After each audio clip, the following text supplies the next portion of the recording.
Cucumber అంటారు, కీర కూడా అంటారు. కీర రాత చేస్తున్నాను. దీనికి కావాల్సినవి కీర, కొత్తిమీర, టమాటా, పెరుగు, జీరా పొడి, ఉప్పు అన్నమాట. చేస్తున్నాను చూడండి. ముందుగా కీర చిన్న చిన్న ముక్కలు చేసుకున్నానండి. తర్వాత దీంట్లో పెరిగేద్దాం. పెరిగేసి బాగా కలపాలి. ఇది ఎండాకాలానికి చాలా చలువండి.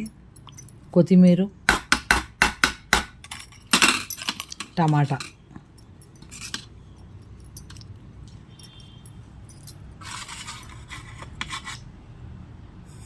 జీలకర్ర, ఉప్పు చూసి వేసుకోవచ్చు.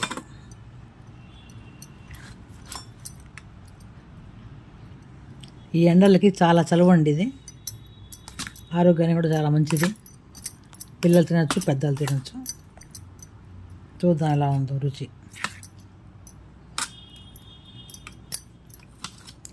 సార్ చూడండి ఎలా ఉందో రుచి. ఉప్పు సరిగ్గా ఉందా లేదా? ఎలా ఉందండి రుచి? బ్రహ్మాండం. ఉప్పు సరిపోయిందా? ఖచ్చితంగా సరిపోయింది. ఓకే, చూడండి ఎంత బాగుందో రాయత. లైక్ చేయండి, షేర్ చేయండి, సబ్స్క్రైబ్ చేసుకోండి. ఈ ఎండాకాలంలో చాలా చలువండి, చాలా ఆరోగ్యం చాలా మంచిది. మీరు కూడా చేసుకొని తినండి.